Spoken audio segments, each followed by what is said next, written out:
2028ಕ್ಕೆ ಹೊಸ ಸರ್ಕಾರಕ್ಕೆ 10 ಲಕ್ಷ ಕೋಟಿ ಹೊರೆ. ಪ್ರಸಕ್ತ ಆರ್ಥಿಕ ವರ್ಷದಲ್ಲಿ 1.16 ಲಕ್ಷ ಕೋಟಿ ಸಾಲಕ್ಕೆ ಅನುವು. ಪಿಂಚಣಿ ವೇತನಗಳಿಗಾಗಿ ಬದ್ಧ ವೆಚ್ಚಗಳ ಹೆಚ್ಚಳ. ರಾಜ್ಯದ ಸಾಲ ತಗ್ಗಿಸಲು ಸರ್ಕಾರ ಚಿಂತನೆ. ಸರ್ಕಾರದ ಆರ್ಥಿಕ ಇಲಾಖೆಯ ಮುನ್ನಂದಾಜು. ಬಜೆಟ್ನಲ್ಲಿ ಹೇಳಿದ ಸಿದ್ದರಾಮಯ್ಯ. ರಾಜ್ಯದ 16ನೇ ವಿಧಾನಸಭೆಯ ಅವಧಿ ಪೂರ್ಣಗೊಳ್ಳುವ ವೇಳೆಗೆ ಸರ್ಕಾರದ ಸಾಲದ ಮೊತ್ತವು 9.25 ಲಕ್ಷ ಕೋಟಿ ರೂಪಾಯಿಗಳಷ್ಟು ಆಗಲಿದೆ ಎಂದು ಆರ್ಥಿಕ ಇಲಾಖೆಯು ಅಂದಾಜಿಸಿರುವ ಮಾಹಿತಿಯಲ್ಲಿ ತಿಳಿದುಬಂದಿದೆ. ಮುಂಬರುವ 2028ರ ಹೊತ್ತಿಗೆ ಸಾಲದ ಜೊತೆಗೆ ವಾರ್ಷಿಕ ಬಡ್ಡಿಯಲ್ಲಿಯೂ 60,306 ಕೋಟಿ ರೂಪಾಯಿಗಳಷ್ಟು ಮೀರಲಿದೆ ಎಂಬುದಾಗಿ ತಿಳಿಸಿದೆ. ಅಲ್ಲದೆ 2025-26ನೇ ಸಾಲಿನ ಆರ್ಥಿಕ ವರ್ಷ ಮುಗಿಯುವ ವೇಳೆಗೆ ವಿತ್ತೀಯ ಕೊರತೆಯು 90,428 ಕೋಟಿ ರೂಪಾಯಿಗಳಷ್ಟಾಗಲಿದೆ ಎಂಬ ಮಾತನ್ನು ಮುಖ್ಯಮಂತ್ರಿ ಸಿದ್ದರಾಮಯ್ಯ ಬಜೆಟ್ನಲ್ಲಿ ಹೇಳಿದ್ದಾರೆ.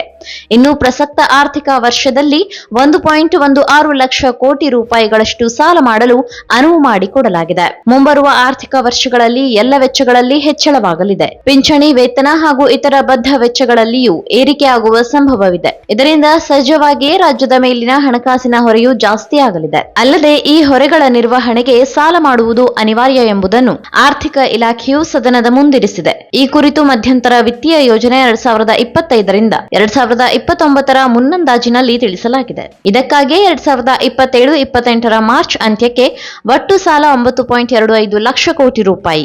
ಅಲ್ಲದೆ 2029ರ ಅದೇ ಮಾರ್ಚ್ ಅಂತ್ಯದ ವೇಳೆಗೆ 10.17 ಲಕ್ಷ ಕೋಟಿ ರೂಪಾಯಿಗೆ ದಾಟಲಿದೆ ಎಂದು ಅಂದಾಜಿಸಲಾಗಿದೆ. ತನ್ನ ಮುನ್ನಂದಾಜಿನಲ್ಲಿಯೂ ರಾಜ್ಯದ ಒಟ್ಟು ಉತ್ಪಾದನೆಯ ಹೋಲಿಕೆಯಲ್ಲಿ ಸಾಲದ ಮಿತಿಯನ್ನು ತಗ್ಗಿಸುವ ನಿಟ್ಟಿನಲ್ಲಿ ಸರ್ಕಾರವು ಕ್ರಮವನ್ನು ಕೈಗೊಳ್ಳಲು ಮುಂದಾಗಿದೆ. ಇನ್ನು ಕೇಂದ್ರದಿಂದ ಬರಬೇಕಾಗಿರುವ ರಾಜ್ಯದ ಪಾಲಿನ ತೆರಿಗೆ, ಜಿಎಸ್ಟಿ ಪರಿಹಾರ, ಸೆಸ್ ರದ್ದಾಗಿ ಇದರ ಸಂಪೂರ್ಣ ಲಾಭ ರಾಜ್ಯಕ್ಕೆ ಆಗಲಿದೆ ಎಂದು ಸರ್ಕಾರ ಕಾದು ಕುಳಿತಿದೆ.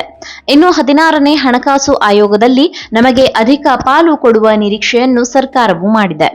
ಇದರಿಂದ ಕೇಂದ್ರದಿಂದ ಹೆಚ್ಚಿನ ಪ್ರಮಾಣದಲ್ಲಿ ಹಣ ರಾಜ್ಯಕ್ಕೆ ಹರಿದು ಬರಲಿದೆ ಎಂಬ ಕುರಿತು ಇಲಾಖೆಯು ಅಂದಾಜು ಮಾಡಿದೆ. ಮುಖ್ಯವಾಗಿ ಇನ್ನೊಂದು ಕಡೆಯಿಂದ ಈ ಅಂದಾಜನ್ನು ಗಮನಿಸಿದಾಗ ಕೇಂದ್ರ ಸರ್ಕಾರವು ತನ್ನ ಟ್ಯಾಕ್ಸ್ನಲ್ಲಿ 41% ಮಾತ್ರ ರಾಜ್ಯಗಳಿಗೆ ನೀಡುತ್ತಿದೆ.